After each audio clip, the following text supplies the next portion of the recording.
Welcome viewer to the 5th episode of Babylon is Burning. Today we talk about algorithmic populism.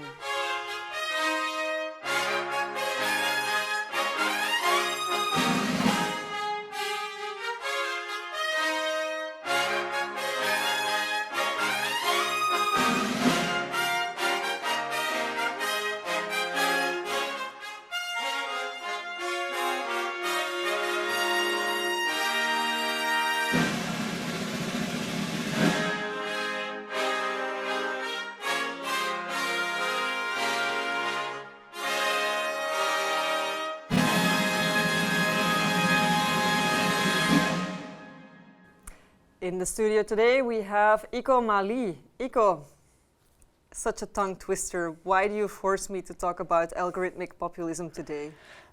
Because it's necessary. I think whenever we think about populism, populism is widely used, algorithmic populism isn't. But we need to talk about it because in general, when we talk about populism, we understand populism as a kind of an ideology. We see very specific types of persons, Trump, Le Pen in Belgium, De Winter and so on. And we understand populism as something deeply political. And we never look at the medium in itself. The fact that populism only exists in a synchrony between politics and media. Okay, but then why algorithms? Because we live in the digital age and we see that digital media have a profound impact on the field of politics right now. And a politician today who claims to be a populist or is popular or claims to be articulating the voice of the people is always a politician who is able to produce popular posts. Okay. And producing popular posts is not only about content, of course they would like you to think like that, but in effect it's also about knowledge of the medium, of the algorithms and the interface and the affordances of the medium where they want to produce popular posts. So in a sense you're a McLuhanist who says the medium is the message? No, I'm more Raymond Williams, I would say, in the sense that new medium is there, it answers certain needs, but of course it's not, the message or the product is not the message, the medium is not the message, it's more than that, but it has an effect, and we cannot deny that, of course. Today we have a different type of populism that grows into that digital sphere. So can you make this more tangible for me? Do you have maybe an example that we can? I have an example. Okay, great. So we see here one of our favorite characters when we try to talk about populism, and we see here Donald Trump retweeting a tweet from Snake Plissken. I can imagine that nobody knows Snake Plissken, but Snake Plissken finds Trump the greatest president of his lifetime. And Trump retweets it saying, remessages it, look, I have popular support. Yes, so he takes this at face value.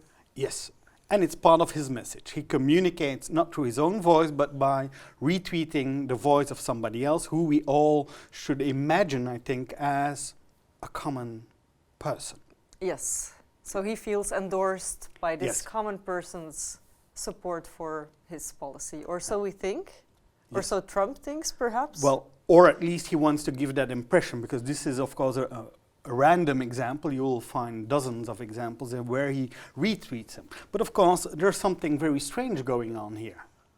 The name Snake Plissken is not exactly the name you give your child, I imagine. So it's maybe useful that we look into that account. Of this Snake Plissken person. Yes.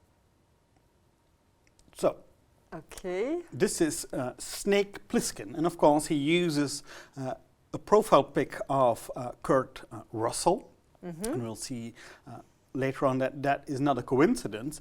But let us now look at his followers. He follows 199 people, but he has over 60,000 followers. So this is your average social media influencer, social media celebrity.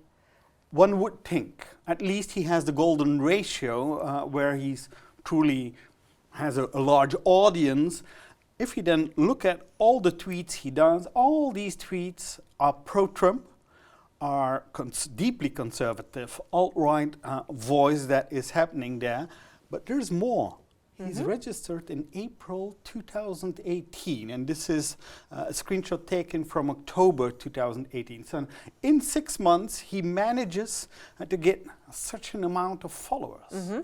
This is interesting, of course, and this is a key element of what we would call algorithmic populism, namely that in order to, populism in general is always about the politician claiming to represent the voice of the people against a kind of an establishment, an elite, and that's what all populist studies share.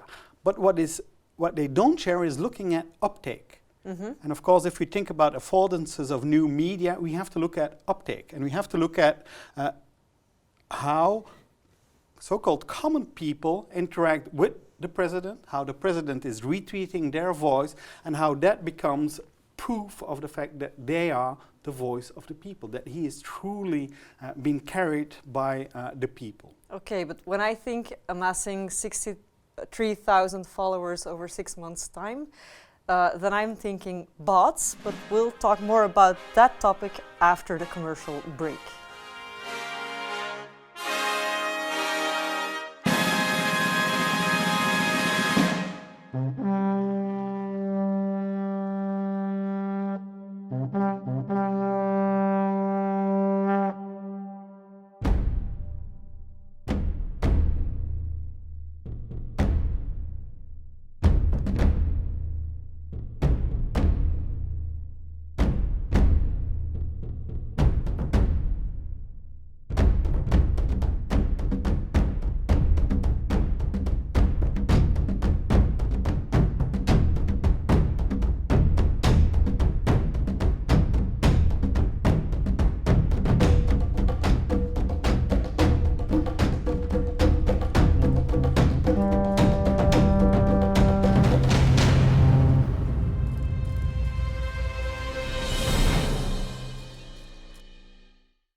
Welcome back to Babylon is Burning, where I'm talking to Ico Maly about a Twitter person called Snake Plissken, who amasses more than 60,000 followers who follow his Trump-endorsing tweets, follow his account. And so I'm wondering, how does this person amass 60,000 followers over 6 months' time? That has to be with bots, or did he do that in another way? I think he did it. I think it's just a person. It's an activist, maybe using some automated accounts, but if you go through his timeline, you can just see it. Here he retweets a post from Twitter himself that warns him that his account has been suspended. Why? Because he's engaged in aggressive following. Aggressive following. Aggressive so what following. Is aggressive following? Well, aggressive following is a tactic to build an audience. It's a tactic that is explained in all kinds of manuals for alt-right activists, saying that you have to find a huge audience. And one of the ways you can do that is to start following people aggressively in the hope that a lot of them will start following you as a response. Okay. And over time you start deleting it. And if you look at, if you put this account through Social Blade, you see that this is exactly what he has been doing. On a day-to-day basis, he would gain 4,000 followers, but unfollow 6,000 or more followers. Okay, so that's almost like a day job of managing the account. Yeah, I think so. This is a full-time activist who succeeded in building, in 6 months, 60,000 followers. And why? Well, if you look at Twitter for the moment, it's not, if you look at, for instance, the account of Trump, he tweets something, the first reactions that are placed underneath it are not in a chronological order anymore, but they're now shown on the basis of relevance, or what the algorithm defines as what is relevant to you. And of course, the more people you follow, the higher the chance that your post will be relevant. And he is just part of the co-construction of that populist voice. You see that uptake, and common citizens, algorithmic accounts, and of course bots, click farms, and so on, are all part of the construction of the populist voice nowadays. So you see how the activist capitalizes on the affordances of the system. Yes. And that in itself then creates a new ecosystem of the algorithmic. Indeed. And that's why it's important that we do not understand populism just as politics and contents of politics, but that we not only took at the input, but also to look at the uptake. You'll see that populism is better understood as a communicative relation in a certain context. And so then would you say that these layman endorsers, you might say, that they have become more important compared to, for example, 20 years ago? Yes. So yes. And one of the reasons is not only online. So the fact that these people interact online, of course, make that a post from Trump or another populists is becoming visible. Visible not only for other normal people or activists, but also for mainstream media. And this is what we could understand as the hybrid media system. It's get picked up by mass media, and in that sense it so it empowers. feeds a loop of agenda setting and then framing, and and that's why they invest in it. Not only activists, but also politicians themselves invest in bots and using bots and click farms and so on. So would you say that a person such as Trump is aware of the tactics of this game, and that he then also thanks the endorser deliberately, knowing? Yeah, I think so. Not exactly this one, but in general, I think a contemporary populist or his team at least knows the medium and knows when to post what with what hashtags and so on. And I think we can imagine that it's coordinated, that they know that certain hashtags will be released and that certain people push certain hashtags and that certain bots are being used. So we know, for instance, that in the last election campaign in 2016, over 400,000 bots were active, and there were taking care 1/5 of the total conversation on election debates and so on was made by bots. Okay, that's enormous. We'll talk more about the broader implications of this after the commercial break.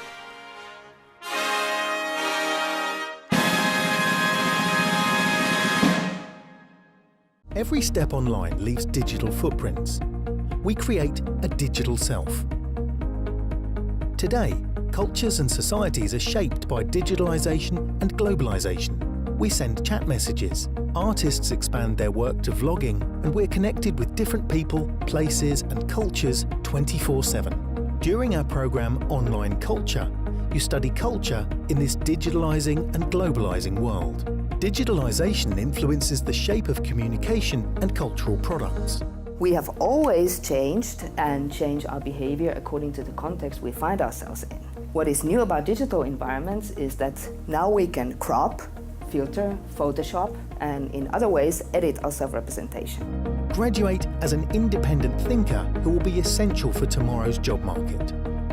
Visit our campus, www.tilburguniversity.edu.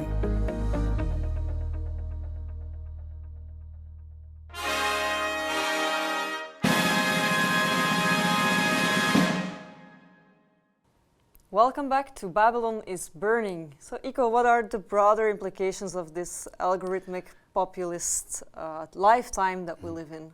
I think you have two kinds of implications. First one would be academic, how to study populism. I think up until now most of the academics look at populism as a quality, an ideology of the politician. I think if you look at real life and how people really interact in that political field, we know that we also have to look at uptake. Of course, if we now look at the societal level and how politics work, is that you see that the whole political field has changed, and new media have enabled activist citizens to engage in politics and have influence in that field. And of course, journalists, for instance, should know that this is going on. This is not just a popular voice that you hear. No, you see people actually constructing the popularity of that voice, and this has political implications, as we know by now.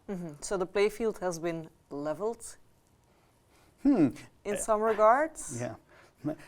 leveled is maybe not the good word. In the 90s, we dreamt of digital media creating a new opportunities to have an enhanced and in-depth democracy. What we see now is people gaming the system, for instance. You see activists using full force. Of course, we know that Trump invested a lot of money in datafication. And the idea, of course, that the populist has only one voice is also something that we have to leave behind. We know by now that Trump had 50,000, 100,000 different ads running on a day-to-day basis. So it's not an equal level playing field, but it does change the game entirely. And so you see different actors capitalizing on the new game? That's something very interesting that we see right now, is that not only parties or established civil society organizations are now entering that game, but you would also find individuals capitalizing on activism. And this is something entirely new. You would see, if you look at Trump and look at the replies on Trump, you would see that he not only gets endorsements and people who are fan of him or bots retweeting, but you would also find people criticizing. He usually gets an enormous backlash on every tweet he gives. And one of the guys that is regularly featured by Twitter as highly relevant are the brothers Brian and Ed Krasenstein. And if you look at these tweets, you would see, you would think, well, these guys are Democrats, and the greatest president of my lifetime is clearly Barack Obama, followed closely by Bill Clinton. So you would have the idea these are kind of liberals, Democrats, and so on. But of course, this could not be farther from the truth, in the sense that Brian and Ed are just scam artists. They have been convicted throughout the 21st century for all kinds of online scams. But what they do know is the ecology of Twitter. They know how to play the game, and they use it not only for activism, but also to make money. They have their own website, The Hill Reporter, in which they not only publish articles, but also, of course, sell your data when you hit them. And sell ads. And they're not the only ones. You would find other ones that are selling their books by doing activists now. And of course, this is part of the political field right now. And of course, they are potential competitors for people running for Bernie Sanders, for instance. But then how does that, or what implications does this have for, let's say, me or my mom? Like, we operate in this ecosystem. Who can we trust? No one? That would be a good basic attitude, I think. At least be critical. How many times don't you read an article in mainstream newspaper saying, well, this is the most popular politician of the decade or of this year or this month and so on. But in many cases, you would find activists faking it, tricking it, creating the idea of popularity, creating the idea that he or she is truly the voice of the people. I think we should learn that this is a world in which people game the system. They learn how algorithms work of a certain platform, they know what works and what doesn't, and they use it to have political effect. So could I conclude that you are an advocate for algorithmic literacy? Yes. Okay. Thank you, Ico. With these words, we conclude our episode on algorithmic populism. We hope to see you again in the future. If you want to know more about online culture, make sure to read Diggit Magazine and to subscribe to our online channel.